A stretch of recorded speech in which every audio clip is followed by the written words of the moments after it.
Durante un siglo, el ferrocarril pasó por estas vías. Era la línea C, que iba de México al Balsas a través de unos 300 kilómetros. Un poblado de leñadores surgió a su paso por el kilómetro 62, Sima, Distrito Federal.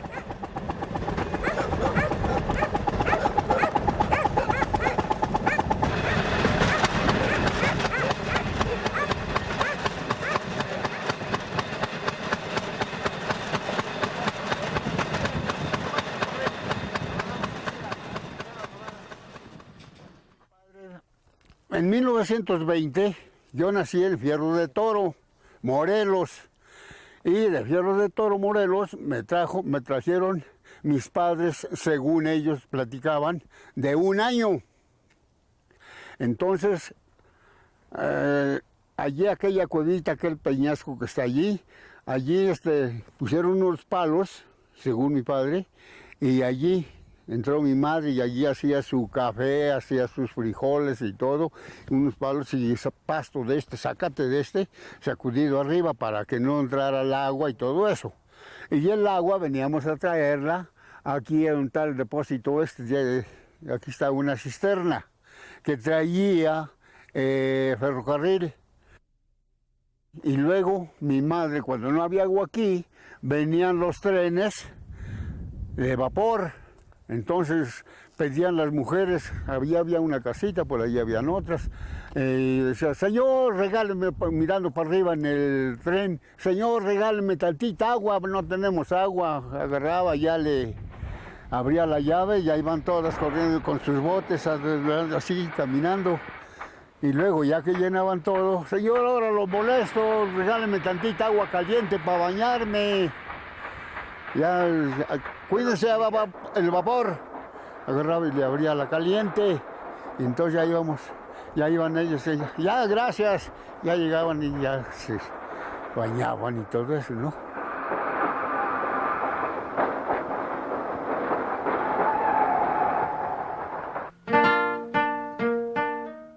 La falta de agua era un problema, por lo que el poblado fue abandonado en 1937. Quedó la estación telegráfica en un total aislamiento y resistiendo las inclemencias del tiempo a 3.000 metros de altura. Los telegrafistas iban y venían, nadie quería quedarse para atenderla. Salvador Núñez llegó como jefe de estación en 1972 y se quedó.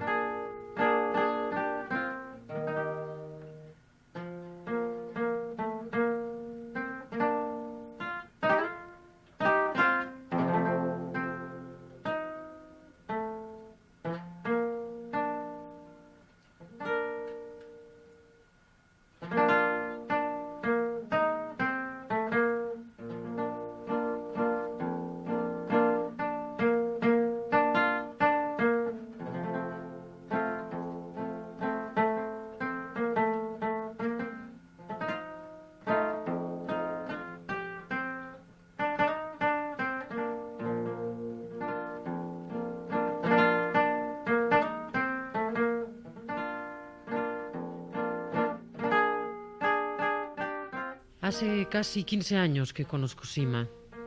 Salvador tenía otros tantos años ya atendiendo la estación. Era una estación telegráfica muy activa. Trabajaba con el telégrafo, sin luz, con velas. Y desde el principio eso me llamó mucho la atención. Me intrigaba cómo alguien podía trabajar de una manera tan aislada y en esas condiciones. Con el tiempo supe que eso no era extraño en la vida de un rielero. Más bien al contrario, es algo bastante común. Y quise saber más, aprender más sobre el ferrocarril, aprender más sobre Sima y sobre todo aprender más con Salvador.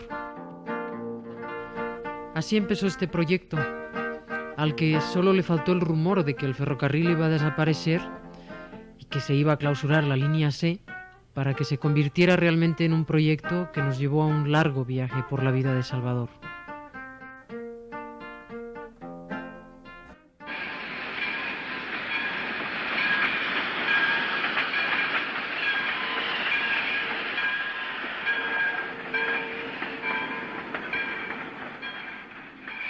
La primera vez que yo vi una máquina de vapor, y pues, francamente me dio miedo. Y en esa cosa nos vamos a ir a Saltillo, sí, con lumbre y con vapor y tanto escándalo. Y mi mamá me sujetaba fuertemente de la mano. Ahorita vamos a Saltillo, es que tu abuelo va enfermo. ¿Quién me iba a decir que yo iba a vivir toda la vida junto a los trenes, a los durmientes y a los postes?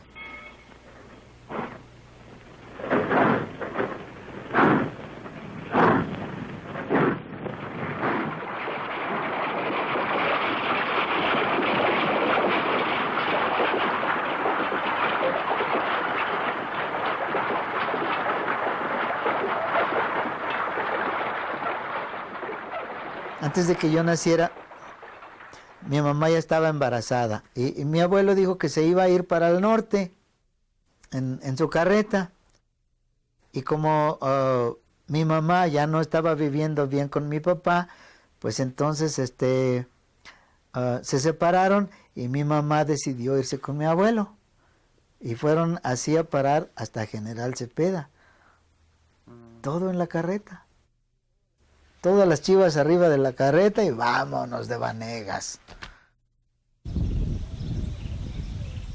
Mi abuelo, al llegar allí a General Cepeda, se dedicó a comerciante.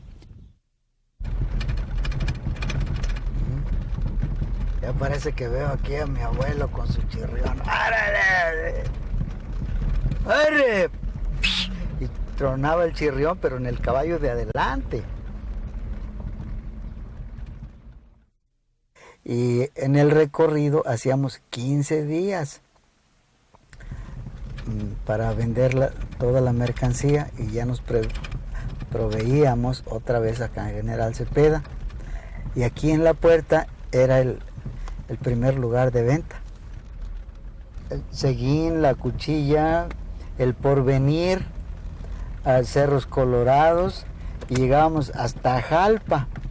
Y esos desiertos que nosotros recorríamos es más o menos aquí así esta parte. Se quitaba un guarache, porque él usaba guaraches de 3 agujeros, aventaba el guarache y para donde quedaba la punta, para allá nos íbamos. Muy fácil. A ver, okay, para allá, hijo, vámonos. ¡Arre! Muy fácil, ¿para qué quebrársela?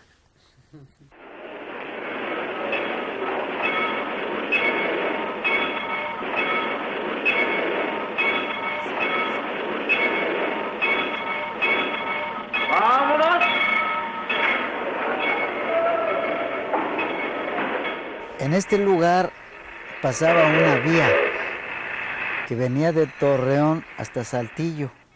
Así pasó el tiempo y yo regresé aquí en 1954 ya como jefe de estación.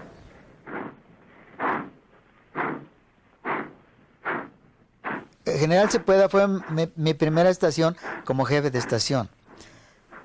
En primer lugar, pues para mí era una ilusión regresar a General Cepeda por tantos recuerdos que había, y ahora era yo el señor jefe. El jefe de estación tenía todas las comunidades en los lugares donde iba. Había en todas las estaciones tres puestos importantes. El Santísimo Señor Cura, el señor presidente municipal y el jefe de estación. Y no había más.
es que, por ejemplo, estamos hablando del desierto, en donde el único medio de transportación era el ferrocarril, de tal manera que el jefe de estación tenía que ver con el abastecimiento de agua, con la entrega de mercancías, con la venta de boletos, para todo, córrele con el jefe, ¿no? Y ya digo, es que se necesitaba hasta para saber la hora. No había radio, no había televisión, no había relojes. Y en la estación un relojote de este tamaño, que era el que llevaba el horario del ferrocarril, pues córrele a la estación a ver qué horas son.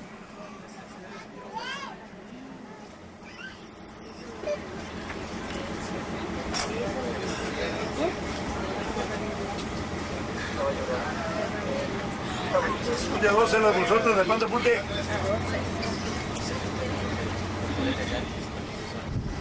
Muchas veces no se sabía cómo se llamaba esa persona. Su nombre era jefe.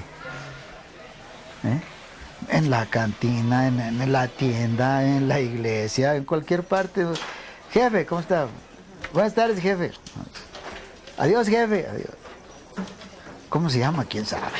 Es el jefe.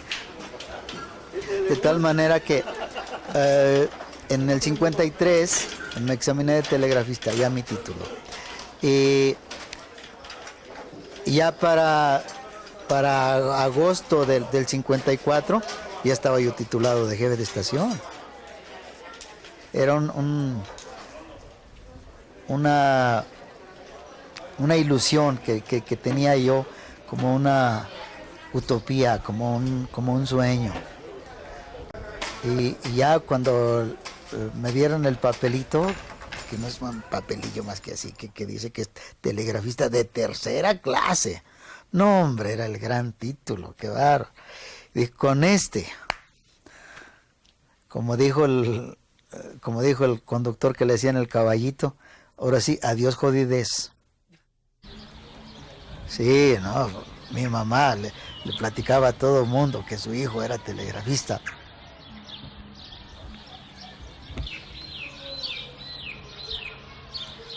Cuando mi mamá vivía en Vanegas, estoy hablando ahí por el 1926, 27, era maestra.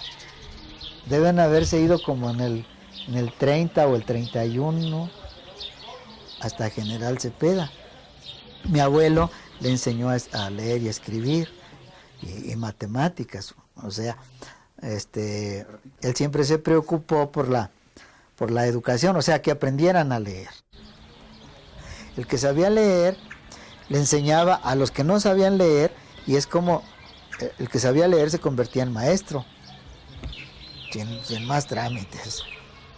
Después de eso, mi mamá se fue a trabajar a un lugar que se llama Jazminal, cerca de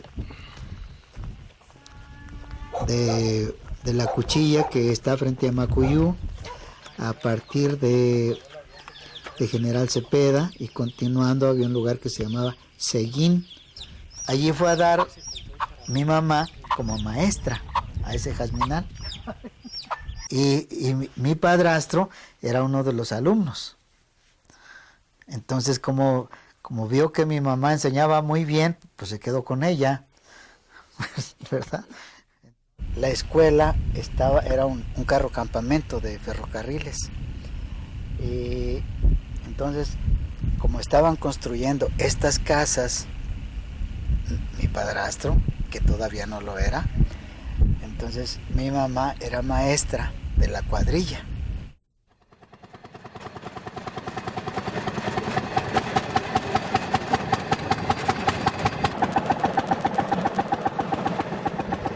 Teníamos unas casetas desarmables que llegaban y pum, en un solo día ponían las casetas de todo el campamento.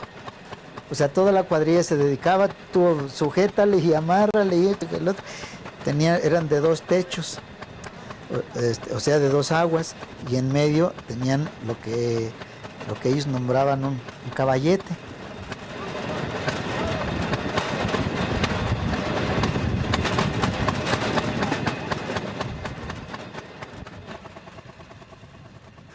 El fútbol de aquellos tiempos se jugaba con una pelota grande que le agregábamos petróleo y le prendíamos. Y en esa forma es como sabíamos en dónde andaba la pelota, en la noche. Y el tiempo se acababa cuando se acababa la pelota.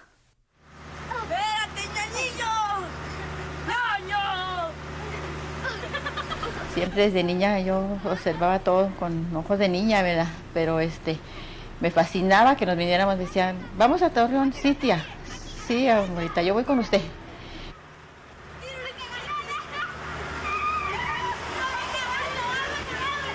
Ya vamos a llegar a Parras y yo me imaginaba inmediatamente las personas que se subían un poco mejor vestidas que las demás ranchitos, porque estaban muy áridos, pues Coahuila es una zona muy árida.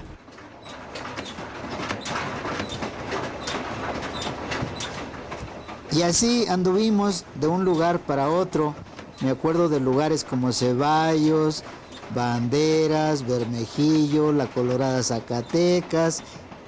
Por cierto, cuando vivíamos en La Colorada Zacatecas, que yo estaba en segundo año de primaria, porque yo nunca fui a primero. Como mi mamá era maestra, pues me enseñó a leer.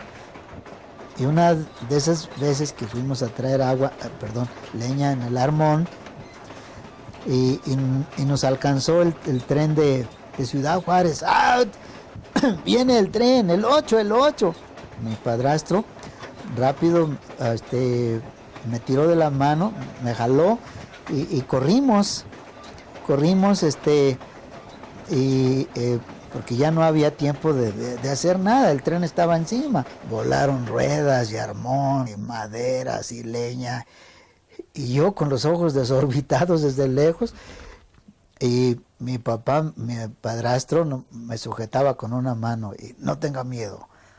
Pues no tengo miedo, pero sí se veía aquello impresionante, porque ¿dónde quedó nuestro Armón? Así fue la vida en La Colorada Zacatecas. Una cosa que no se me olvida es que una vez se paró ahí el 8 y el mozo del Pullman empezó a hablar en inglés, el tren estaba allí parado y desde entonces me gustó el inglés. Cuando yo sea grande voy a hablar inglés.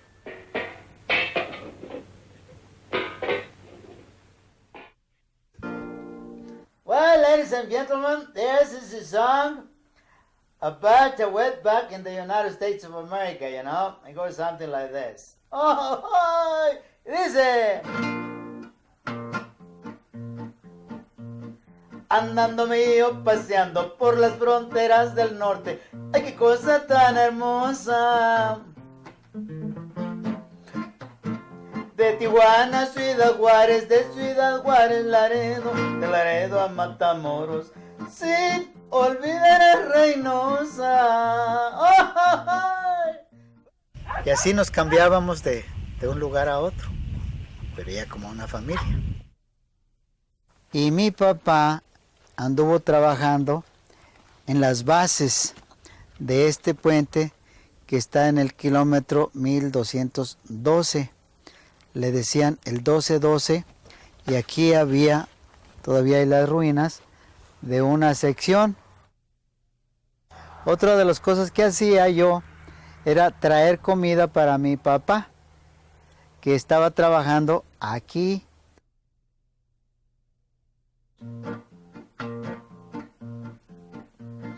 Antes iba al otro lado, escondido de la gente, pues pasaba de mojado. Ahora tengo mis papeles, ya estoy dentro de la ley, como whisky o mi tequila, a medio del Gaue.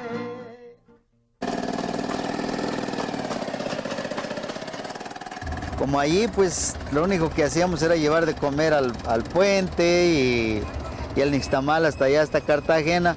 Mi mamá decidió que mejor me fuera yo a vivir con mi abuela a Saltillo. Así fui a hacer mi tercero de primaria hasta Saltillo, allá con mis otros trenes, y enfrente pasaba el Coahuilita, o sea, el ferrocarril de vía angosta de Saltillo a La Concha, o sea, Concepción del Oro. Su rodado pues de vía angosta.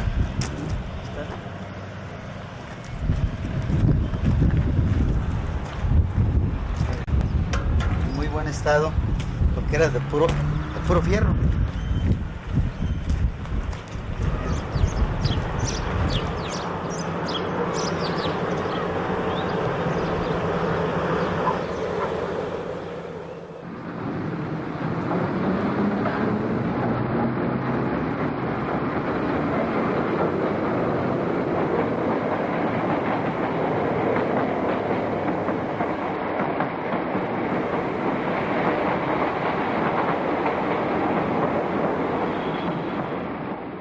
Estos son los vagones del Coahuila. Sí. Estos que llegaron. Ahí está la vía angosta. Ahí está la vía angosta. Todavía está, fíjate ahí, C y Z, Coahuila y Zacatecas. ¿Sí? Fíjate ¿Estos de nada acá más. qué eran? Acá estaba la caldera Caldera. y el calderero era mi tío. Mira la vía doble. La angosta y la ancha, pero juntas.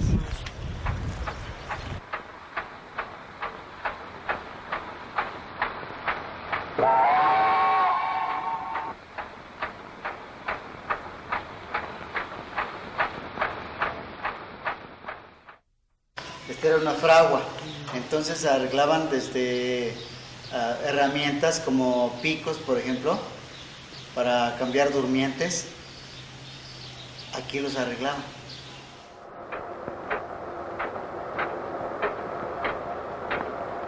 Aquí llevaban las cervezas que luego iba vendiendo el agente de publicaciones, con unos caramelos grandotes que eran de rayas alrededor. Qué maravilla. Sí, es un refrigerador. Sodas, hay sodas heladas. Entonces se sacaban de aquí y se llevaban de aquí en esta para repartir. Sí, ahí dice capacidad para 30 pasajeros, pero ya eso los que iban sentados. Pero tú sabes cuántos iban parados. El sheriff me sacaba como 3 metros de estatura, raza. Parecía un higueto de Gary Cooper o Lancaster. Hasta eso que era muy buena gente y me habló en español. Say tú, Mexican, tú estar muy prieto, tú ser mojaro. Wait a moment, güero, wait a moment. I got the papers, this is my passport, this is my picture. Poco bigotón, medio barbón, but it's my picture. I said, well, but tú estar tomando. Dice, tomando, güero. With the money that's in the dog. Con dinero baila el perro, criatura. ¿De qué te invito a una copa para que no vayas a hablar mal de la raza? I said, oh, no. Te caila mucho caliente, mucho picoso. No digas te caila porque ándale. Échate otro traguito. Oh, no. Otra vez, ¿verdad? Otra vez, ¿verdad? Ok. I'll wait for you or you wait for me. And I said, mejor you wait, güero. Cada quien habla el inglés como puede. Mi papá fumaba mucho. Al final, el cigarro fue lo mató porque estuvo tuberculoso en el hospital de Tlalpan y a mí me quedó el trauma, por eso yo no fumo.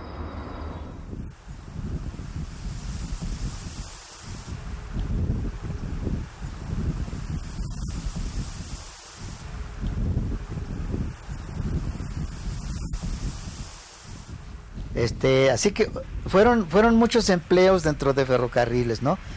Fui carpintero, fui albañil, fui mensajero. O sea, trabajaba uno en lo que se pudiera, ¿no? Pero todo dentro de ferrocarriles. Siempre ha sucedido así. Siempre he trabajado y estudiado en una forma simultánea. Entonces, en una forma simultánea, yo era chícharo Y al mismo tiempo yo era trabajador de ferrocarriles, o sea, aparecía en la lista de raya como ayudante de carpintero o como ayudante de albañil. O sea, yo estaba a las órdenes del mayordomo desde las 7 hasta las 3. Pero a las 3 yo dejaba de ser carpintero y ahora era chícharo en la estación, allí mismo. Uno tenía que buscar la forma de ganar dinero por otra parte. Por otra parte quiere decir, por ejemplo, vendiendo las etiquetas para los bultos. Cortaba uno las etiquetas y luego escribía remitente, consignatario, destino, el número de bultos y el peso total de la remesa. Luego con un hilito se amarraba a cada bulto. Ese era trabajo del chícharo y ese ya era como el chícharo ganaba dinero. A mi compadre lo conocí desde que estuvimos muy chicos de edad. Estábamos de chicharitos de los telégrafos de Ferrocarriles Nacionales de México. Nos conocimos en Gómez Palacio, Durango. Entonces, ya de ahí nació la amistad que tuvimos. Como nos íbamos a estudiar, chicharear ahí en el telégrafo. Y a veces escaseaba. Y pues los trenistas nos conocían muy bien, de tal manera que viajábamos en el cabús, comíamos con ellos y ya me decían compa. Ay, cuando me decían compa, pues, yo me sentía muy ancho porque compa era de compañero, ¿verdad? El primero en salir, o sea, a otra estación, fui yo, aquí a Conejos. Luego pues ya nos hablaba el jefe de Yermo, el jefe de Zabalza, y así fui a dar también de jefe a Corralitos, pero la verdad es que era yo chícharo. Pues tuviste mucho en Corralitos, ¿no? Sí, ahí estuve yo en Corralitos. Sí, porque te levantábamos a medianoche para que nos dieras órdenes, que andábamos doblando. Pues yo soy lastra, hombre, que estaba muy delgadito. Pues sí. Pues pesaba 50 kilos, ahorita ya pedo 76.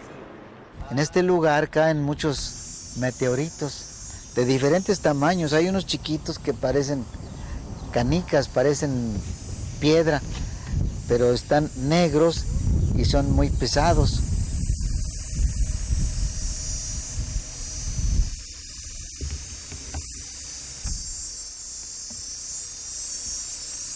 Hay ejidatarios, pero nadie siembra. No siembran porque no llueve, porque no tienen agua. No, pues antes aquí sembramos en este rancho 50 hectáreas. Sembramos 50 hectáreas de melón antes aquí. Pero a raíz de que se ha ido bajando el agua, los niveles ha ido mermando, ya sembramos nada más 20 hectáreas. Una parte por el agua y otra parte porque es muy costoso. Pues por lo mismo que no llueve, pues es que antes como llovía mucho.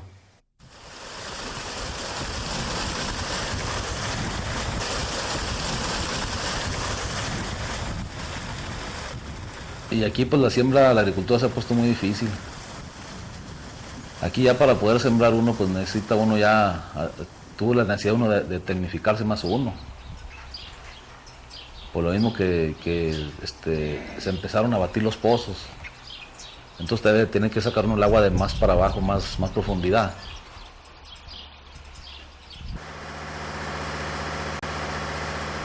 El tren formó los pueblos y al desaparecer el tren, también desaparecieron los pueblos. Todo era vía tren, vía telégrafo, vía jefe de estación. No había carretera, no había autopista como lo hay hoy.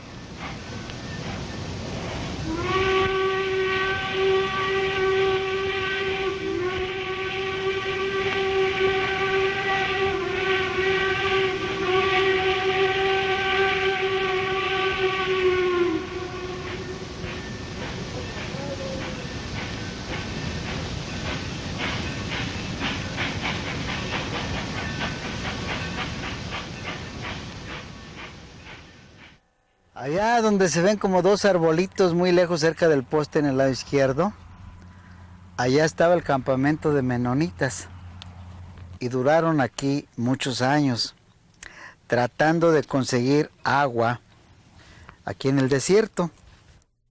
Y fue muy poquito, casi nada, lo que yo aprendí del idioma de ellos porque nunca me quisieron enseñar.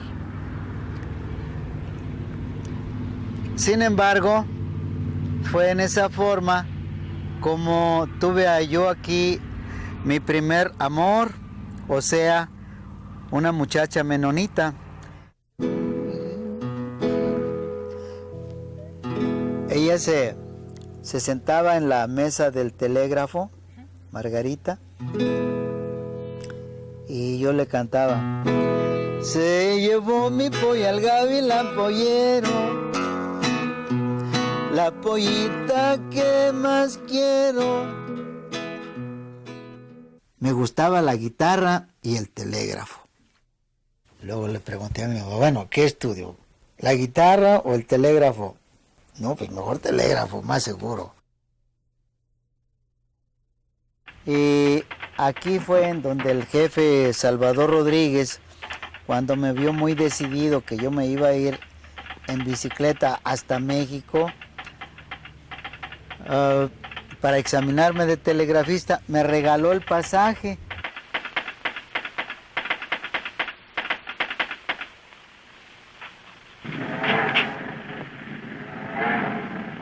¿Me voy? Sí. ¿Cuándo? Ahora mismo. Y en un tren que no para nunca. ¿Boletos? Boletos, señora. ¿Los boletos, Hermenegildo?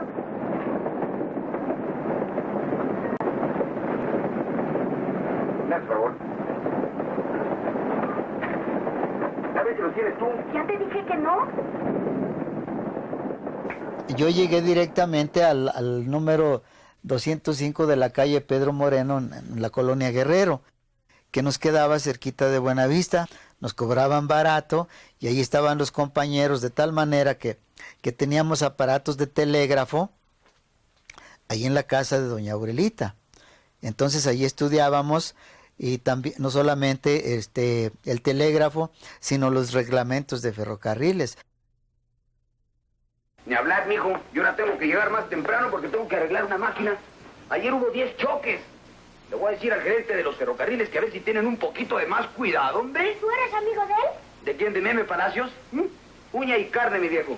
Además, como soy el único que arregla las máquinas diésel aquí en México sin que le sobren piezas, me tienen gran consideración.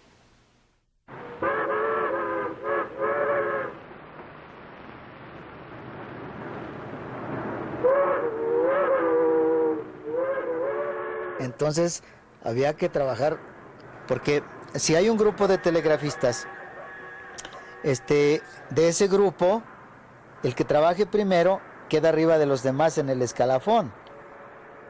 O sea, yo salí en la tarde, me dan mi certificado, y a las 01 ya estaba yo trabajando en Tula.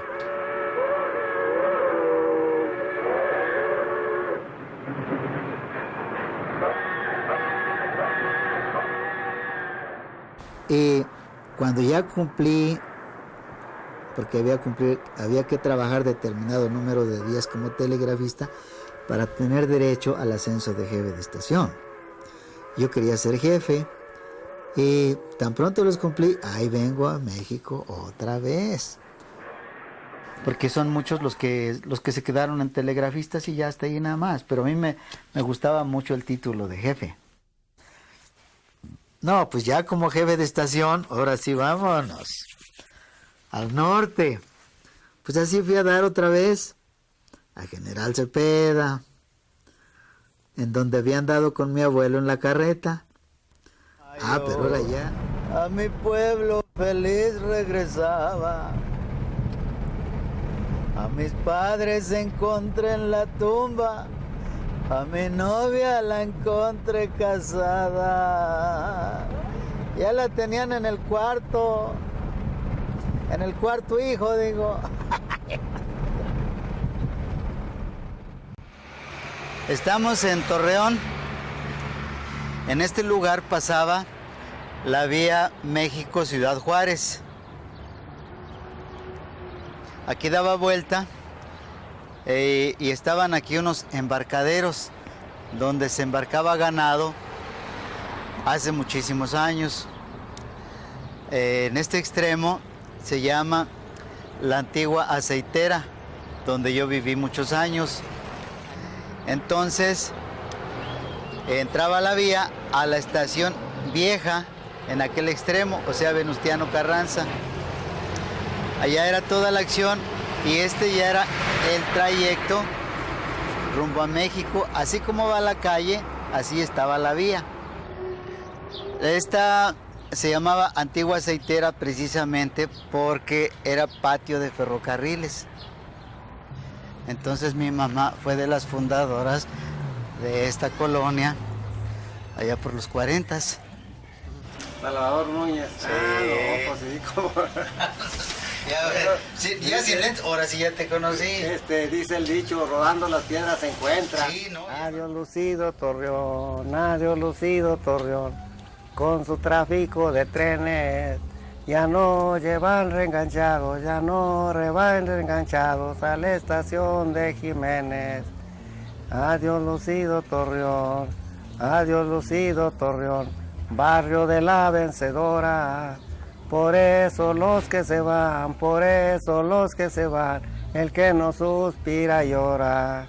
Don Meregildo Rodríguez, don Meregildo Rodríguez, ahí le decía don Tomás, don Ezequiel va adelante, don Ezequiel va adelante, nosotros vamos atrás. Motorcito volador, que corre sobre ese riel, que el que tiraba la vía, que el que tiraba la vía se llama don Ezequiel. Y de todos los que jubilaron, la mayoría ya se murieron. Acaba de morir. Quedan nomás los aferrados que estamos aquí con él. Pero porque esta cosa nos ha dejado...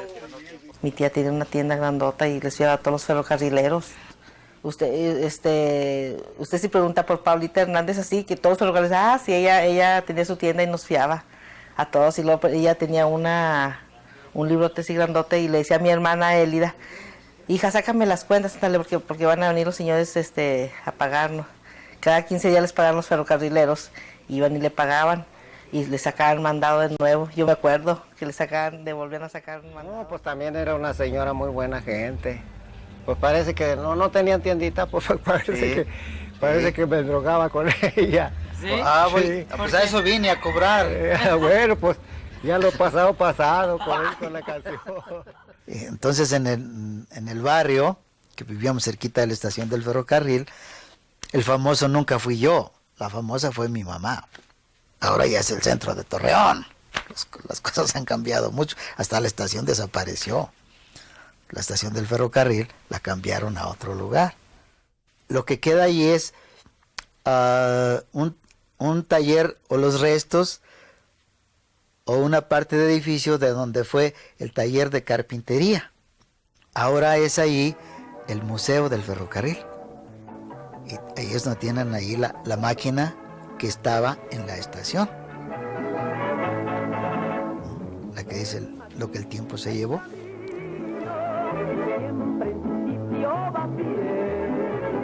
Cuando la locomotora va caminando en el riel, toditos los garroteros y fongoneros también llevan en riesgo su vida entre la rueda del tren. Yo soy rielera, atendo mi Juan, él es mi amado, yo soy su querer. Siempre me dice cuando se va, adiós mi rielera, ya se va su Juan.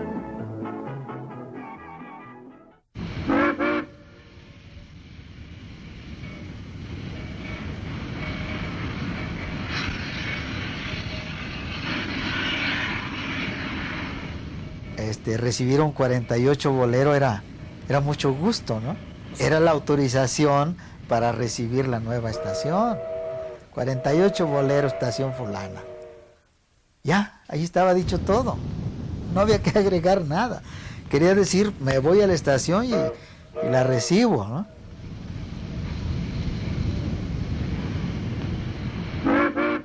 Aquí en Marte, el jefe de estación que se encargaba de todo, el express, el agua, el correo, el telégrafo, los trenes, el jefe le hacía de todo. Pero tenía yo un ayudante, Crucito. Se cargaba la bolsa de cuero del express, o sea, la que supuestamente era para los valores que llegaban y salían de la estación. Esa la llenaba de cartas y se iba a recorrer ranchitos. Era muy bueno para caminar. Aquí es muy común comer ratas, no ratas de las que tenemos por allá. Estas son un poquito diferentes, tienen la pancita blanca y son muy sabrosas porque las preparan en diferentes formas, desde asaditas. ¿Cómo te gusta? ¿Asadas o en guisado? En guisado. En guisado mejor, ¿verdad? Con jitomate, ¿verdad? ¿Y tú también has comido ratas?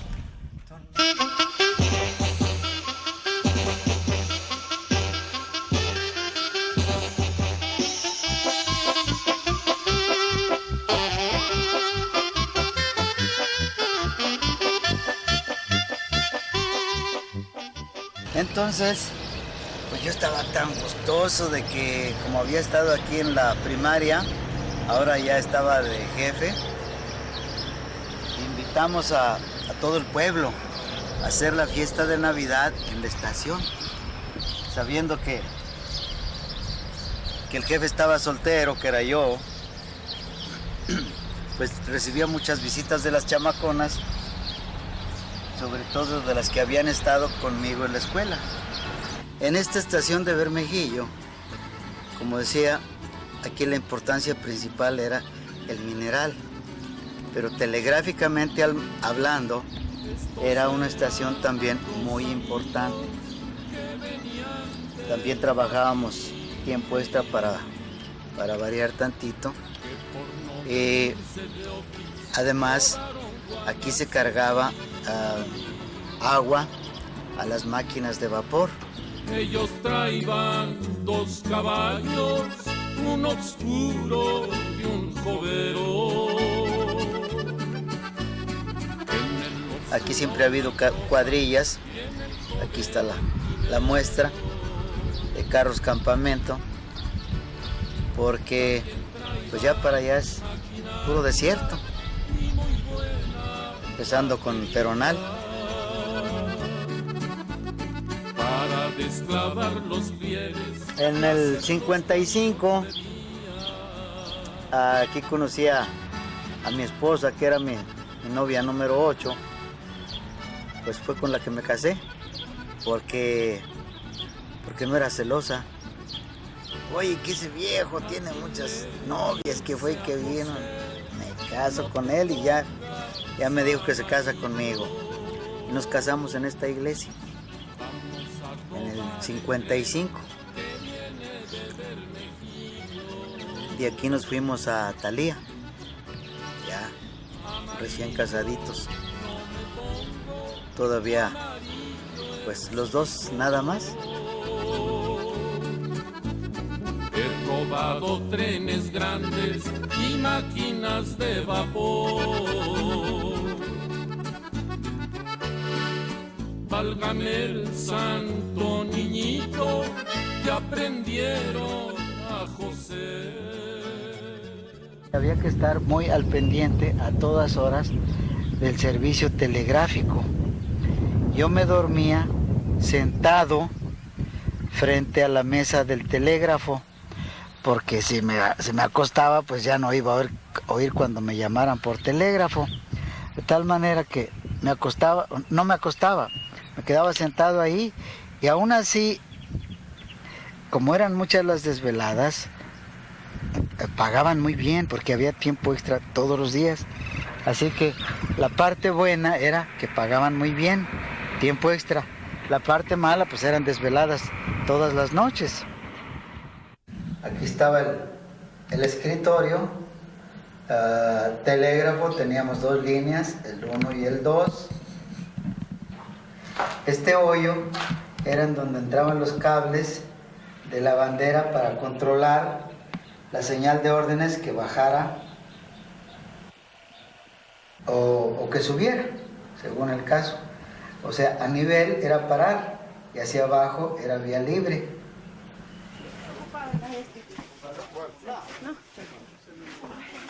Estuvimos también en Río Escondido. Lo que sucedió es que ya estaba esperando mi esposa a Ernesto y se vino a aliviar a Torreón para que la cuidara mi mamá. Entonces me quedé yo solo allá y fue cuando salió embarazada María Luisa de Lorenzo. Así tengo un hijo en Texas.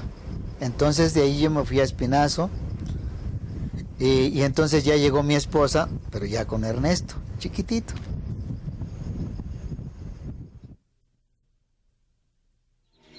Esa era mi casa, aquella parte, tenía un huerto alrededor y atrás estaba el arbolito de los milagros. Aquella es la casa del niño Fidencio. Allí se hacían las curaciones. Hoy pecador, ¿hasta cuándo te acercas a mi presencia? Es preciso que llorando vamos a hacer penitencia. Hasta la fecha se hacen 2 peregrinaciones al año, todavía, y llega mucha gente de Piedras Negras, de Monterrey y de Saltillo. Y tenía que vender muchos boletos, se me hinchaba la mano de estarle pegando al sello. Otro boleto, 10 boletos, 15 boletos. Ay, mi mano. Ah, mira, aquí está una parihuela en donde acarreábamos el mineral.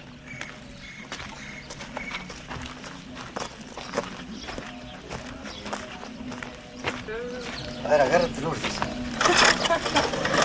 No, tú volteado para allá. Eso. Aquí acarreábamos el mineral. Estas son encarriladoras. Se ponían junto a la vía. Por aquí subía la rueda, ya quedaba a la altura del riel, ya quedaba encarrilado. Aquí pasó su primera niñez Ernesto. ¿Te acuerdas dónde está parado haciendo un motorcito? Sí. Ándale, aquí enfrente es. De Espinazo me fui a Riata. Entonces, mi esposa se fue a Torreón para aliviarse de Rocío. Y entonces es cuando la hija del mayordomo se robó solita y me llegó en el tren a Riata. Entonces ya me relevan de la división Golfo y vengo otra vez a la división Torreón. Y ahí voy a Thalía otra vez, ya con hijos. Ya estaba Ernesto, Rocío, Lucero y Lucha. Salvador todavía no llegaba. Salvador nació en Nazareno. Juraste que me querías poniendo tu mano en el corazón. Dulces promesas de amor me llenaron de ilusión.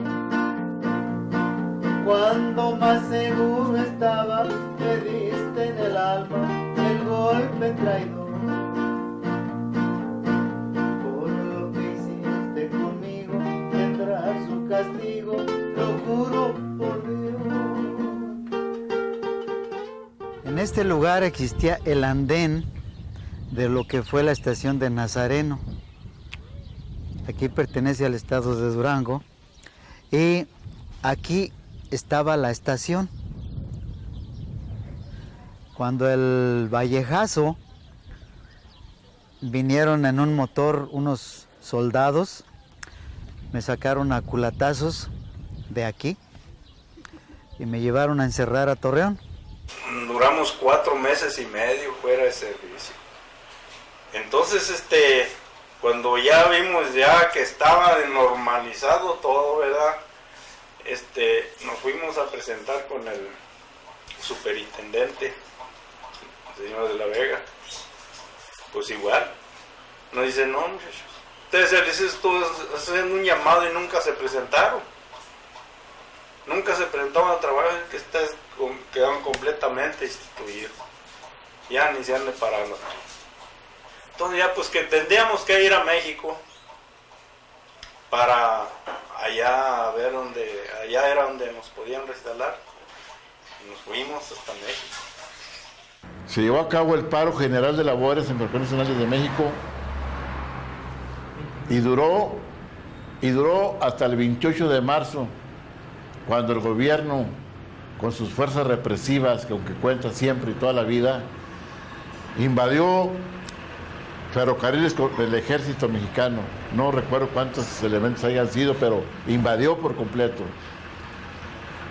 Encarceló a más de 5,000 dirigentes ferrocarrileros en el país y despidió a más de 15,000 trabajadores que sobresalían en el movimiento de su trabajo.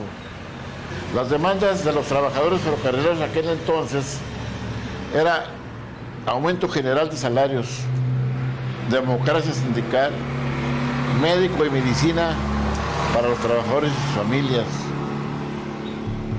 pago de ahorro y aguinaldo, tal como lo establece la Ley Federal del Trabajo en su artículo 123, y muchas otras cosas, pero principalmente la lucha nuestra era democracia sindical. Compañeros, hay que depurar al sindicato, compañeros. Compañeros, duro con ellos, que no se escapen la guerra. Instalé un sonido en un carro ahí frente a la estación, donde estaba la estación vieja, y me puse a hablar. Y veía yo pues, que todo normal, faltando unos minutos para las 12 estaba normal. Pero pasó una máquina de patio, se estacionó en una vía destinada al descanso pues, de las máquinas de patio, y ahí se paró. Pasó otra y se paró. Salieron los compañeros telegrafistas, que a ellos les debemos la fuerza.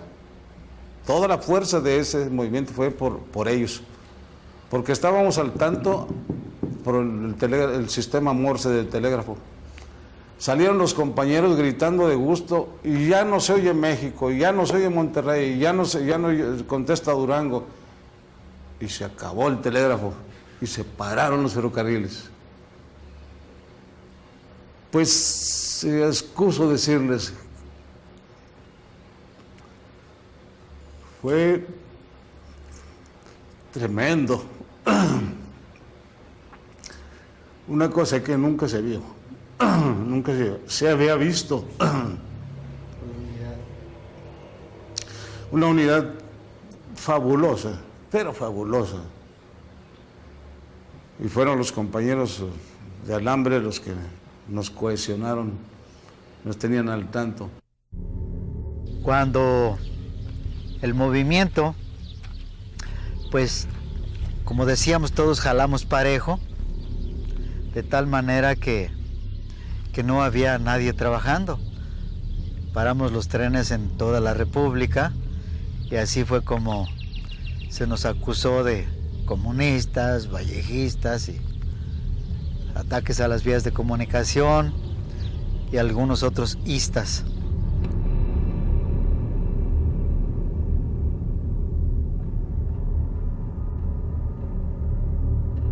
Así se nos fue el barco a pique, que en este caso fue el tren al abismo.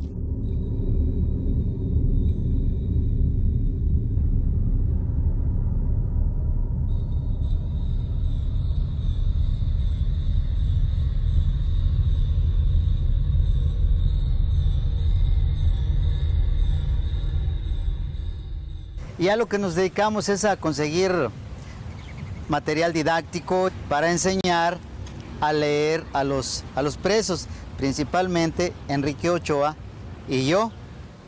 Bueno, los que quisieron entrar, ¿no? Había un viejito que nada más estudiaba matemáticas, el que vendía periódicos. Sí, nada más. Que estaba por homicidio. Porque le interesaba la lana, de puras matemáticas. Él quería saber que, aunque no leyera, pero saber contar, yo creo.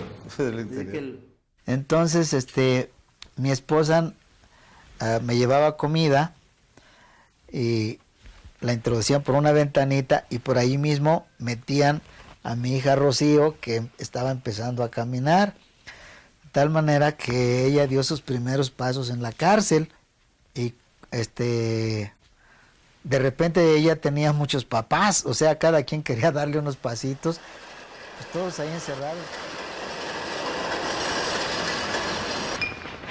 Hubo problemas personales del superintendente de división, que era don Arturo de la Vega Ro, por vallejista. Andaba queriéndome correr a como diera lugar otra vez. Y me dijo, mira, ¿te vas de la división o te corro? Pues, mejor ahí nos vemos. Originalmente íbamos a un lugar que se llama Presidio Veracruz. Llegando a México, oye, te sacaste una estación aquí en Teotihuacán. No, pues entonces venía en un furgón todas mis chivas, furgón de carga. No, pues aquí le cambiamos destino en México. Ya en vez de ir el carro para Veracruz me lo mandaron aquí a Metepec, a Teotihuacán. Y ya, estoy en mi nueva estación. Dije, no, pues aquí ya está cerquita de México, a ver qué se puede hacer. Y así es que como ya continué estudiando inglés, pero ahora sí ya en forma, ¿no? Con mucha gramática y profesores americanos, maestras gringas muy guapas, no, ya era otra cosa, ¿no? Así tomé todos los cursos de inglés hasta recibirme de profesor.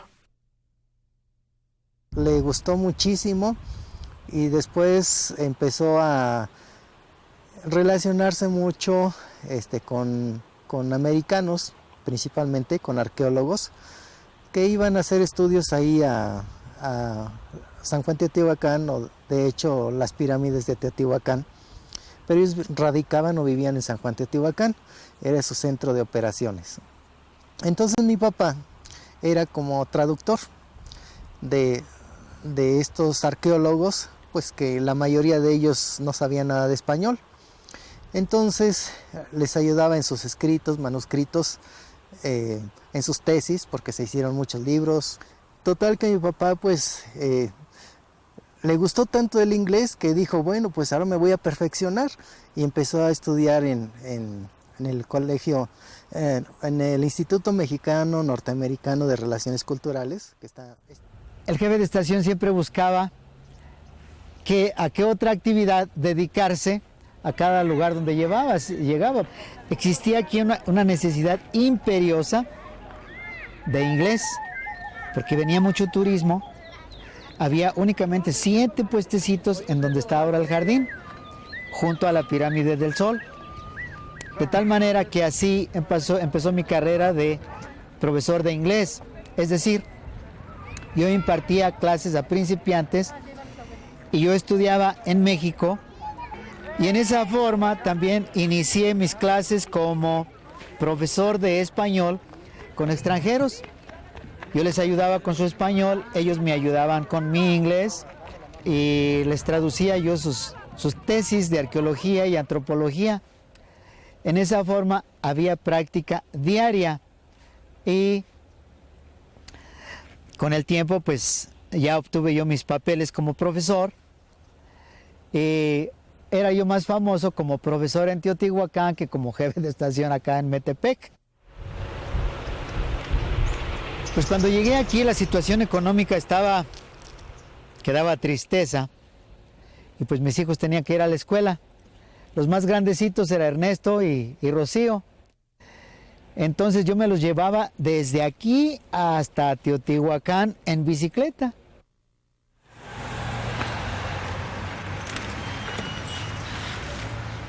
Resulta que yo estando muy pequeño, me tocaba ir a los tianguis, y resulta que los vendedores pues no se daban a entender con los extranjeros. Entonces mi papá empezó a dar clases a estas personas y nosotros, al decir nosotros, era mi hermana Rocío y yo, estábamos en medio y nos ponían a ver, tú vas a ser vendedor, tú comprador y tú vas a vender esto a este precio, esto al otro, una especie de pláticas y transacciones de tal manera que se facilitara la comunicación y la venta. Y subieron las ventas increíblemente. Así vivimos aquí 12 años, digamos del 60 al 72. Conocí muchos amigos de Estados Unidos, del extranjero, de tal manera que cuando yo fui varias veces a Estados Unidos, pues me sobraban invitaciones a dónde ir, ¿verdad? Para acá, para allá, desde Washington, Pensilvania, y Delaware, New Jersey, Kansas City y demás. Muchos otros lugares. Había muchos nopales ahí en Metepec. Y llegaba toda mi flota y las de él. Y llegábamos pues, ¿qué nos iba a dar de comer, mi comadre? Y este hombre era muy vago. Bueno, es todavía. Pero yo creo que era más en ese tiempo. Gracias por la recomendación, compadre. Pues pobrecita de comadre, nomás tornaba los dedos. Pero había muchos nopales. Y comíamos en la mañana nopalitos con huevo. Y a mediodía nos hacían nopalitos con chile. Y nos daba de cenar nopalitos a huevo. Ya en la noche. Sí. Pero felices de la vida todos. Había muchas tunas.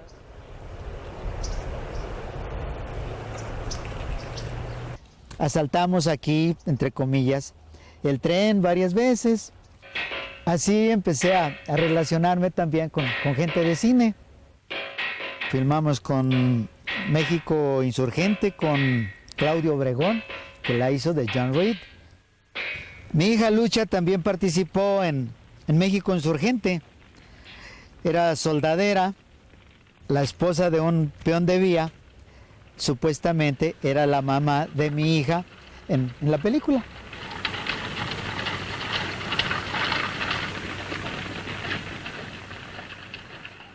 Vivíamos aquí muy contentos, pero luego se enfermó mi esposa de cáncer, de tal manera que la internaron en el Hospital Colonia en México.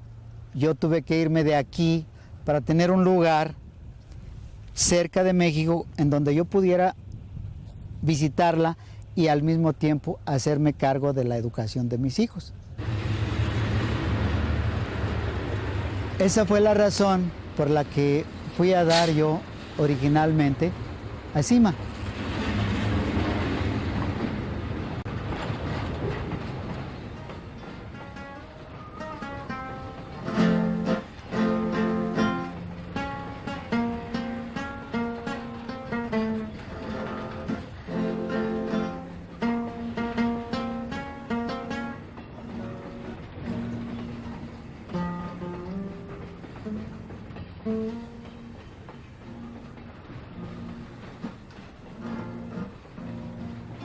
Cuando la estaba queriendo, cuando la estaba sintiendo, todita mía la vi partir. Me juró que regresaba, pero todo era mentira, porque ella su alma no era de mí.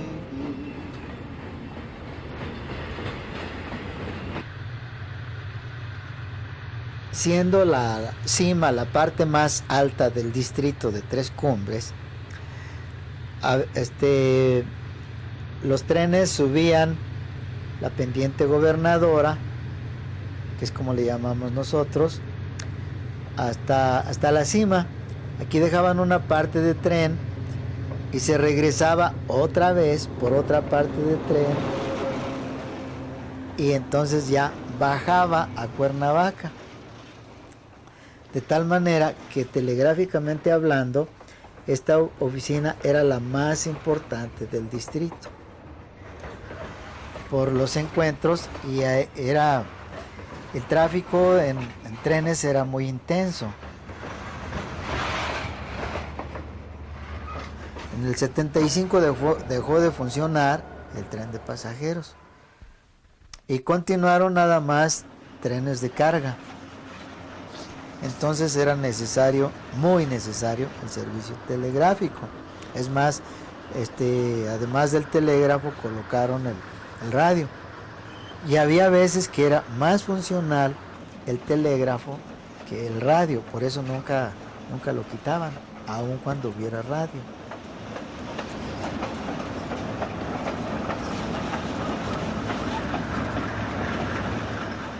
Y me vine a la cima en donde no había pues nada, pero al menos pues de aquí dejaba yo el telegrafista o dejaba a Ernesto y me iba yo al hospital a verla.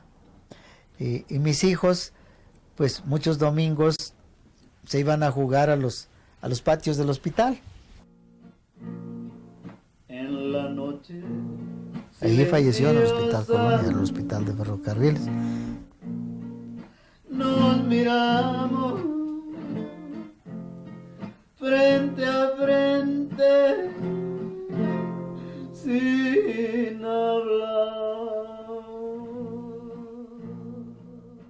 Mi hija Rocío la mandé a Estados Unidos a estudiar, Ernesto en la universidad con química, Lucero en la Universidad Metropolitana, Salvador y Lucha pues con su carrera en ferrocarriles, estudiaron telecomunicaciones, y pues ya nada más me quedaba Eduardo, que por cierto no quería estudiar, y ese se dedica a chofer. Aquí en Parres, que es el pueblo cercano aquí a la cima, no había transporte, entonces mi papá la hacía de pecero. Hacía 2 o 3 viajes diarios en la mañana nada más, entonces era una cosa de andar para allí y para acá. Eso le ayudaba mucho en el aspecto económico porque pues nosotros éramos 6 hermanos y todos estábamos estudiando. Mi mamá enferma en el hospital y todo ese tipo de problemitas pues lo solventó gracias a la ayuda de esa combi.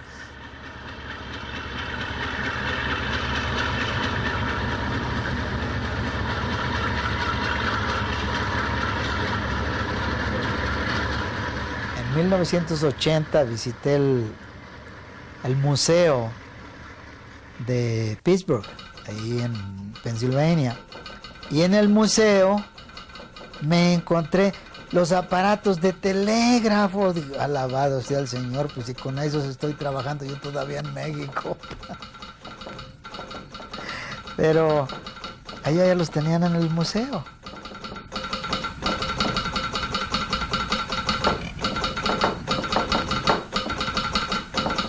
Quiero parar un tren con esta palanca. Ahí está hacia arriba. Allá sube el semáforo que queda en posición de parar. Y así, no puede pasar ningún tren sin autorización mía. Así que todo esto va a desaparecer, incluyendo el cabuz que sirve de oficina.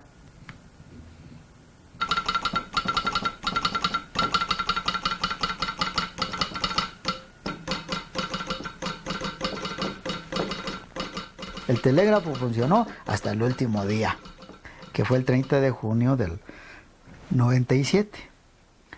Me refiero en esta línea. Hasta el último día trabajó desde el siglo pasado. Como buen soldado rielero, el telégrafo trabajó hasta que la guerra se acabó. Máquina 501, la que corría por... Como había tomado yo el curso de actualización en el Instituto de Capacitación, pues me enviaron a Cuautitlán como jefe. Me voy a Cuautitlán, me la clausuran y después me voy al Ferrocarril del Sureste porque clausuraron la línea C.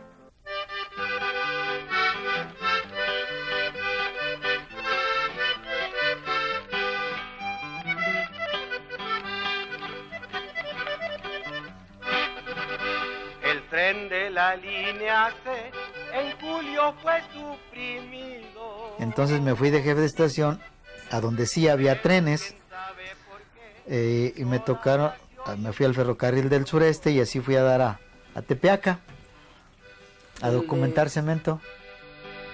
Como alas entre los montes volaba su resonar y el pac-pac sobre las llantas sonaba de par en par. Oxidada entre la hierba se quedó la vía del tren. Sobre los rieles hay flores como una tumba se ve. Estación de Cuernavaca, edificio centenario, reciente emporio rielero, hoy sórdido vecindario.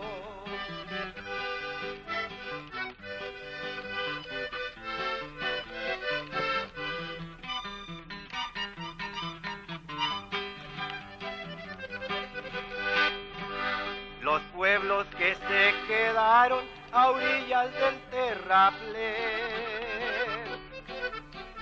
tendrán que mascar los rieles y los durmientes también.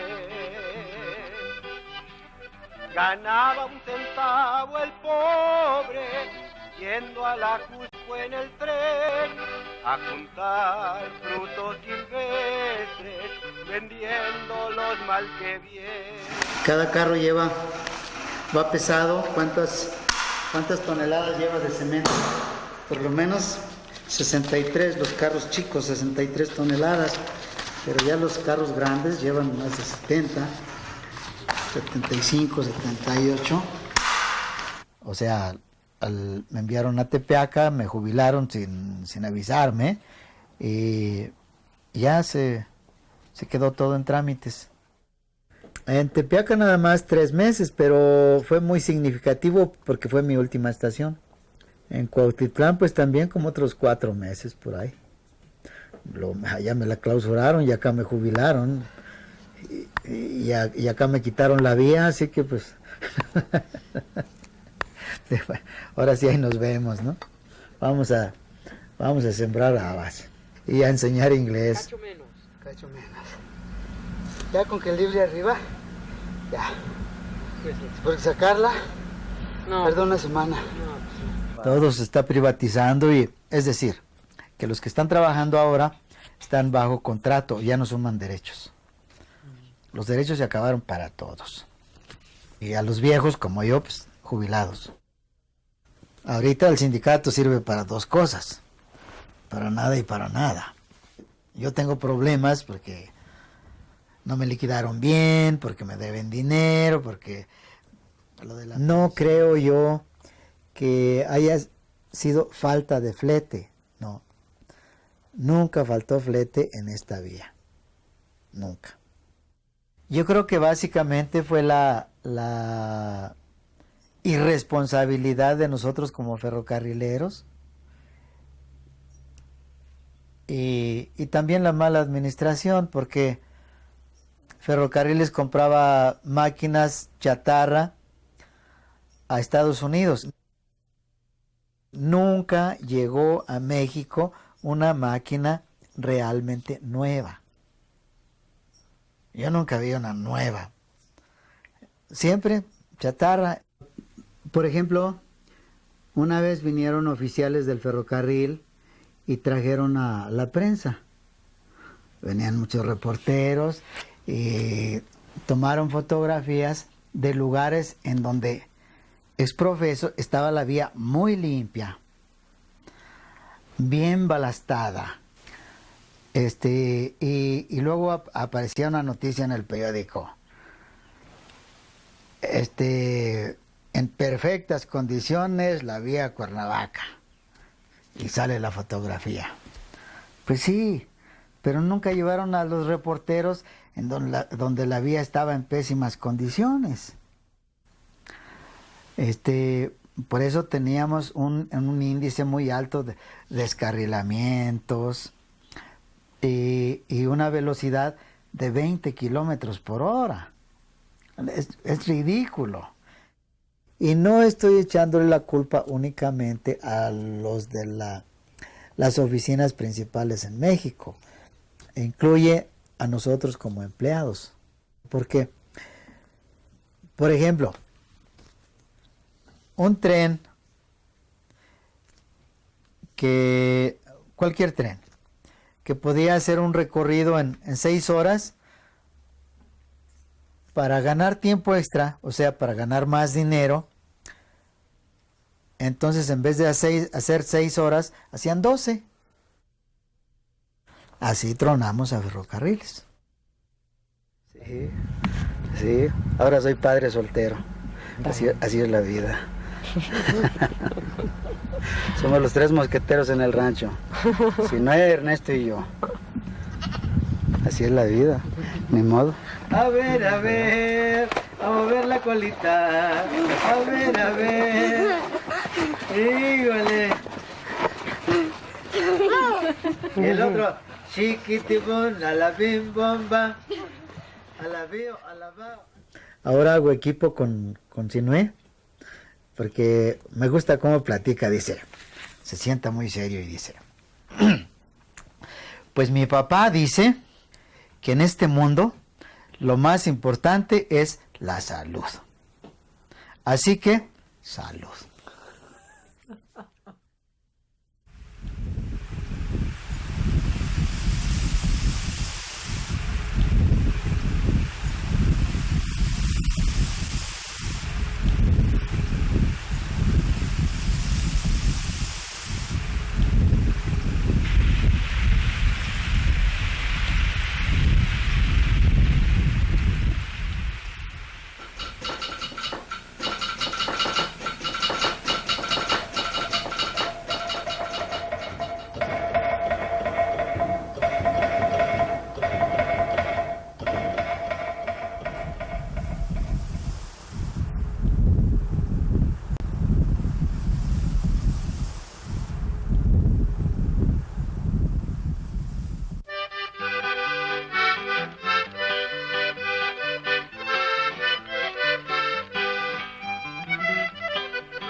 tren de la línea C en julio fue suprimido. Pero quién sabe por qué todavía se oye el silbido.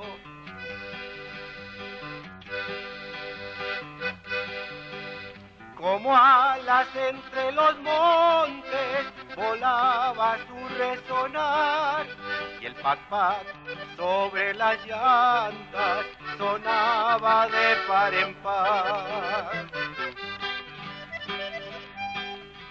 Oxidada entre la hierba se quedó la vía del tren. Sobre los rieles hay flores como una tumba se ve. Estación de Cuernavaca, edificio centenario, reciente emporio rielero, hoy sórdido vecindario.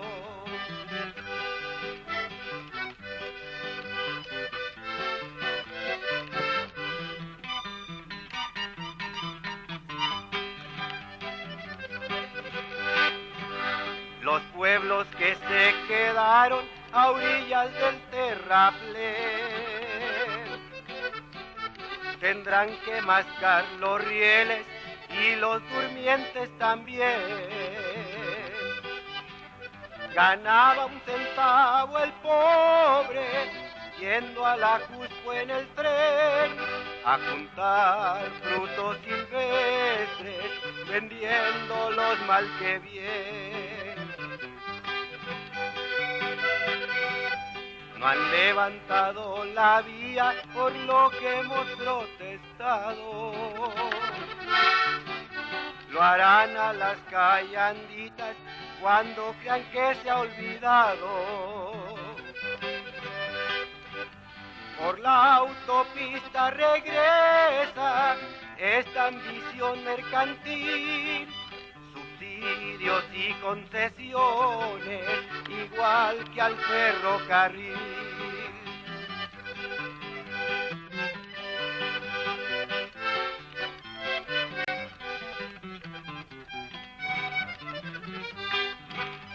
Entre pura caca grande, los Figueroas se están riendo. Matan al ferrocarril y sus camiones corriendo. Tendrán millares de carros que corren a más de 100, pero entre todos no arrastran todo lo que carga el tren. No vimos hacerse viejos a los convoyes aquí. Ya los trajeron usados, siempre los compran así. Los esfuerzos que se hicieron en la industria nacional por tranzas y burocracias también acabaron mal.